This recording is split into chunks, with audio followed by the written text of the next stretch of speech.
बोलो श्री त्र्यंबकेश्वर महादेव की जय।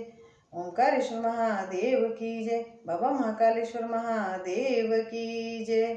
ओम नमः शिवाय। भक्तों, प्रिय भक्तों, मेरी कथा को सुनने के लिए आप मेरे चैनल को लाइक करें, सब्सक्राइब करें, शेयर करें और कमेंट बॉक्स में हर हर महादेव जरूर लिखें। मेरे प्रिय भक्तजनों, आज हम कथा में महेश्वर का ब्रह्मा और विष्णु को अपने निष्कल और सकल स्वरूप का परिचय देते हुए लिंग पूजन का महत्व बताना के बारे में सुनेंगे। नंदीश्वर कहते हैं, तदनंतर वे दोनों ब्रह्मा और विष्णु भगवान शंकर को प्रणाम करके दोनों हाथ जोड़ उनके दाएं बाएं भाग में चुपचाप खड़े हो गए। फिर उन्होंने वहां साक्षात प्रकट पूजनीय महादेव जी को श्रेष्ठ आसन पर स्थापित करके पवित्र पुरुष वस्तुओं द्वारा उनका पूजन किया। दीर्घ काल तक अविकृत भाव से सुस्थिर रहने वाली वस्तुओं को पुरुष वस्तु कहते हैं और अल्प काल तक ही टिकने वाली क्षणभंगुर वस्तुएं प्राकृत वस्तु कहलाती है। इस तरह वस्तु के ये दो भेद जानने चाहिए। किन पुरुष वस्तुओं से उन्होंने भगवान शिव का पूजन किया यह बताया जाता है।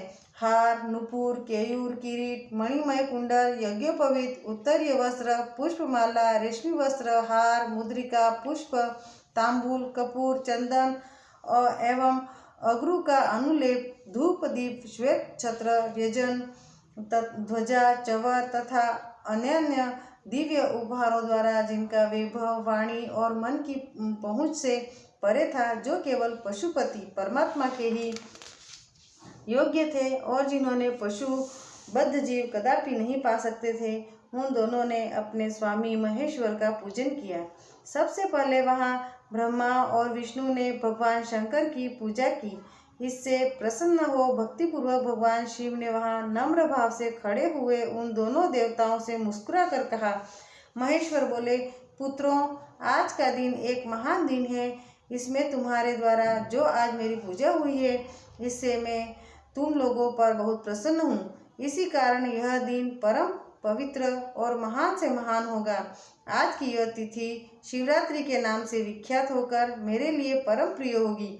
इसके समय में जो मेरे लिंग, निष्कलंक, आकृति से रहित निराकार स्वरूप के प्रतीक, वेद सकल साकार के रूप प्रतीक विग्रह की पूजा करेगा, वह पुरुष जगत की सृष्टि और पालन आदि कार्य भी कर सकता है। जो शिवरात्रि को दिन रात निराहार एवं जितेंद्रिय रहकर अपनी शक्ति के अनुसार निश्चल भाव से मेरी यथोचित पूजा करेगा, उसको मिलने वाले फल का वर्णन सुनो। 1 वर्ष तक निरंतर मेरी पूजा करने पर जो फल मिलता है, वह सारा फल केवल शिवरात्रि को मेरा पूजन करने से मनुष्य तत्काल प्राप्त कर लेता है। जैसे पूर्ण चंद्रमा का उदय समुद्र की वृद्धि का अवसर है, उसी प्रकार यह शिवरात्रि तिथि मेरे धर्म की वृद्धि का समय है। इस तिथि में मेरी स्थापना आदि का मंगलमय उत्सव होना चाहिए। पहले मैं जब ज्योतिर्मय स्तंभ रूप से प्रकट हुआ था, वह समय मार्गशीर्ष मास में आर्द्रा नक्षत्र से युक्त पूर्णमासी या प्रतिपदा है। जो पुरुष मार्गशीर्ष मास में आर्द्रा नक्षत्र होने पर पार्वती सहित मेरा दर्शन करता है अथवा मेरी मूर्ति या लिंग की झांकी करता है, वह मेरे लिए कार्तिकेय से भी अधिक प्रिय है। उस शुभ दिन को मेरे दर्शन मात्र से पूरा फल प्राप्त होता है। यदि दर्शन के साथ साथ मेरा पूजन भी किया जाए तो इनका अधिक फल प्राप्त होता है कि उसका वाणी द्वारा वर्णन नहीं हो सकता। वहाँ पर मैं लिंग रूप से प्रकट होकर बहुत बड़ा हो गया था, अतः उस लिंग के कारण यह भूतल लिंग स्थान के नाम से प्रसिद्ध हुआ। जगत के लोग इसका दर्शन और पूजन कर सके, इसके लिए यह अनादि और अनंत ज्योति स्तंभ अथवा ज्योतिर्मय लिंग अत्यंत छोटा हो जाएगा। यह लिंग सब प्रकार के भोग सुलभ कराने वाला तथा भोग और मोक्ष का एकमात्र साधन है। इसका दर्शन, स्पर्श और ध्यान किया जाए तो यह प्राणियों को जन्म और मृत्यु के कष्ट से छुड़ाने वाला है। अग्नि के पहाड़ जैसा जो यह शिवलिंग यहाँ प्रकट हुआ है, इसके कारण यह स्थान अरुणाचल नाम से प्रसिद्ध होगा। यहाँ अनेक प्रकार के बड़े बड़े तीर्थ प्रकट होंगे। इस स्थान में निवास करने या मरने से जीवों का मोक्ष तक हो जाएगा। मेरे 2 रूप हैं, सकल और निष्कल। दूसरे किसी के ऐसे रूप नहीं है। पहले मैं स्तंभ रूप से प्रकट हुआ, फिर अपने साक्षात रूप से। ब्रह्म भाव मेरा निष्कल रूप है और महेश्वर भाव मेरा सकल रूप है। ये दोनों मेरे ही सिद्ध रूप है।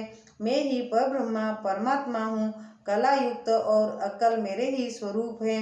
ब्रह्म रूप होने के कारण मैं ईश्वर भी हूँ। जीवों पर अनुग्रह आदि करना मेरा कार्य है। ब्रह्मा और केशव मैं सबसे बृहत और जगत की वृद्धि करने वाला होने के कारण ब्रह्म कहलाता हूँ। सर्वत्र समरूप से स्थित और व्यापक होने से मैं ही सबका आत्मा हूँ। सर्ग से लेकर अनुग्रह तक आत्मा या ईश्वर से भिन्न जो जगत संबंधी 5 प्रत्यय है वे सदा मेरे ही हैं। मेरे अतिरिक्त दूसरे किसी के नहीं हैं, क्योंकि मैं ही सबका ईश्वर हूँ। पहले मेरी ब्रह्म रूपता का बोध कराने के लिए निष्कल लिंग प्रकट हुआ था। फिर अज्ञात ईश्वरत्व का साक्षात्कार कराने के लिए निमित्त मैं साक्षात जगदीश्वर ही सकल रूप में तत्काल प्रकट हो गया। अतः मुझ में जो ईशत्व है उसे ही मेरा सकल रूप जानना चाहिए, तथा जो यह मेरा निष्कल स्तंभ है वह मेरे ब्रह्म स्वरूप का बोध कराने वाला है। यह मेरा ही लिंग है। तुम दोनों प्रतिदिन यहाँ रहकर इसका पूजन करो। यह मेरा ही स्वरूप है और मेरे सामीप्य की प्राप्ति कराने वाला है। लिंग और लिंगी में नित्य अभेद होने के कारण मेरे इस लिंग का महान पुरुषों को भी पूजन करना चाहिए। मेरे एक लिंग की स्थापना करने का यह फल बताया गया है कि उपासक को मेरी समानता की प्राप्ति हो जाती है। यदि एक के बाद दूसरे शिवलिंग की स्थापना कर दी गई तब तो उपासक को फल रूप में मेरे साथ एकत्व रूप फल प्राप्त होता है। प्रधानतया शिवलिंग की ही स्थापना करनी चाहिए। मूर्ति की स्थापना उसकी अपेक्षा गौण कर्म है। शिवलिंग के अभाव में सब ओर से सवेर मूर्ति युक्त होने पर भी वह स्थान क्षेत्र नहीं कहलाता। ओम नमः शिवाय भक्तों, आज के विंध्येश्वर संहिता का अध्याय 9 पूर्ण हुआ। आप मेरे चैनल को सब्सक्राइब करें, लाइक करें, शेयर करें और कमेंट बॉक्स में हर हर महादेव जरूर लिखें। आप अपने परिजनों को भी प्रेरित करें कि मेरी कथा को नित्य व नियमित सुने और इस कथा का पुण्य लाभ अवश्य प्राप्त करें। ओम नमः शिवाय। हर हर महादेव।